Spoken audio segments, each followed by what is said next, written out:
حضرت عبداللہ ابن عباس رضی اللہ تعالیٰ عنہ آپ صلی اللہ علیہ وسلم کے چچا زاد بھائی ہیں۔ آپ صلی اللہ علیہ وسلم نے ان کو دعا دی تھی کہ اللہ تعالیٰ آپ کو دین کی سمجھ عطا فرمائے۔ یہ مفسر قرآن تھے، اور جتنے بھی مفسر قرآن ہیں وہ سارے حضرت عبداللہ ابن عباس رضی اللہ تعالیٰ عنہ کے شاگرد ہیں۔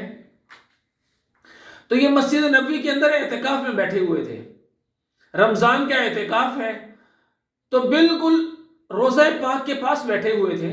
تو اتنے میں ایک آدمی آتا ہے جو بڑا پریشان حال، بڑی مصیبت میں لگتا ہے گھیرا ہوا، آ کے بیٹھ جاتا ہے۔ حضرت عبداللہ ابن عباس رضی اللہ تعالیٰ جب اس بندے کو دیکھتے ہیں تو اٹھ کے اس کے پاس چلے جاتے ہیں اور پوچھتے ہیں کہ آپ مجھے پریشان لگ رہے ہیں، کسی مصیبت میں لگ رہے ہیں۔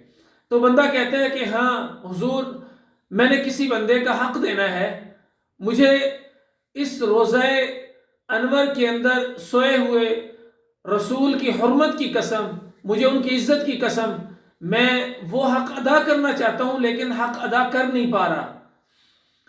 تو حضرت عبداللہ بن عباس رضی اللہ عنہ فرماتے ہیں کہ اگر میں آپ کے ساتھ چلوں، میں اس بندے سے آپ کی بات کروں تو کیا آپ کا کام بن جائے گا؟ تو بندہ کہنے لگا دیکھ لیں حضور، اگر آپ کوشش کریں تو ہو سکتا ہے کام بن جائے۔